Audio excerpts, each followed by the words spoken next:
गण्डकी खबरमा सम्पूर्णलाई स्वागत गर्न चाहन्छु। म अनिल घिमिरे। पोर्चुगलको राजधानी लिस्बनमा नेपाली कला, संस्कृति र परम्पराको संरक्षण गर्दै नयाँ दोहोरी साँझको सुरुवात गरिएको छ। हिजो अक्टोबर 8 तारिकदेखि लालीगुनास रेस्टुरेन्टमा दोहोरी साँझ सञ्चालनमा आएको छ। लालीगुनास रेस्टुरेन्टमा सञ्चालन भएको उक्त दोहोरी साँझमा यहाँनिर नै पोर्चुगलका भर्खरै निर्वाचित भएका अध्यक्ष बम बहादुर जीसीले मैनबत्ती बालेर कार्यक्रमको उद्घाटन गर्नुभएको थियो।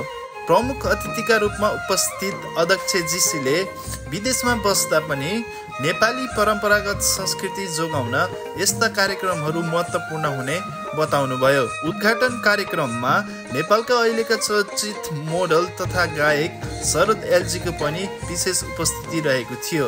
यस अवसरमा नेपालबाट आएका निर्देशक, निर्माता, चर्चित चलचित्र अभिनेता प्रेम सोनीको उपस्थिति विशेष आकर्षण बनेको थियो। त्यसैगरी पोर्चुगलमा बसोबास गर्दै आएका कलाकार सुमन खड्का, अनुप राणा मगर, अमृक विश्वकर्मा लगायतले पनि आफ्नो दमदार प्रस्तुति दिए। कार्यक्रमको सञ्चालन सुमन खड्काले गरेका थिए। लालीगुनास रेस्टुरेन्टमा दोहोरी साँझको सञ्चालक सूर्य खड्का हुन्। खड्काले यसअघि नेपालको ठमेल क्षेत्रमा पोखरा दोहोरी साँझ लामो समयदेखि सञ्चालन गरेका थिए। पोर्चुगलमा लामो समयदेखि बस्दै आएका खड्काले लिस्बनमा पनि दोहोरी आवश्यक रहेको महसुस भएकाले यसको सुरुवात गरेको बताए। यस कार्यक्रम मार्फत खड्काले प्रवासी नेपाली बीच भेटघाट, आपसी सद्भाव र संस्कृति मनोरञ्जनका लागि आयोजना गरिएको दोहोरी साँझमा सबैलाई उपस्थित रहन आग्रह गरेका छन्।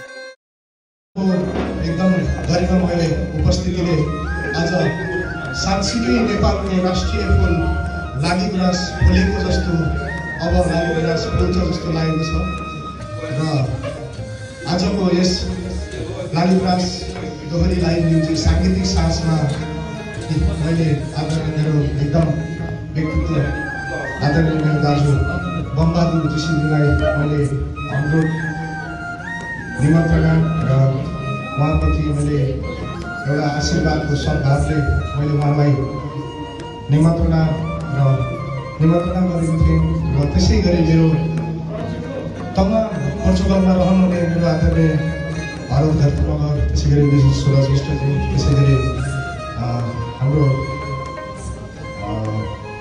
नवीन थापा, त्यसै गरी प्रचुर विषय, त्यसै गरी महाराज धरती मगरज्यू र सम्पूर्ण लालीगुनासको निमन्त्रणालाई स्वीकार गरेर पाल्नुहुने तमाम सबैलाई म लालीगुनासको तर्फबाट र म सूर्य खड्काको तर्फबाट हृदयदेखि नमस्ते भन्न चाहन्छु, अभिवादन पठाउन चाहन्छु।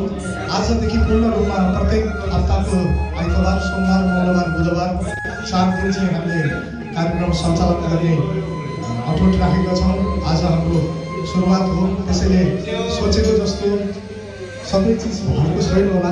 यसको पनि म कमी कमजोरी छ भने हजुरहरूको सल्लाह सुझावको अपेक्षा गर्दै आजको कार्यक्रम आदरणीय दाइ बमबहादुर जीसी दाइबाट यो मोमबत्तीलाई दीप प्रज्वलन गरी सुरुवात गरिदिनु हुन म अनुरोध गर्दै कार्यक्रम त्यस पछाडि साङ्गीतिक माहौलले रम्किनेछ भन्दै मेरो 2 शब्द यहीँ टुङ्गाउँछु।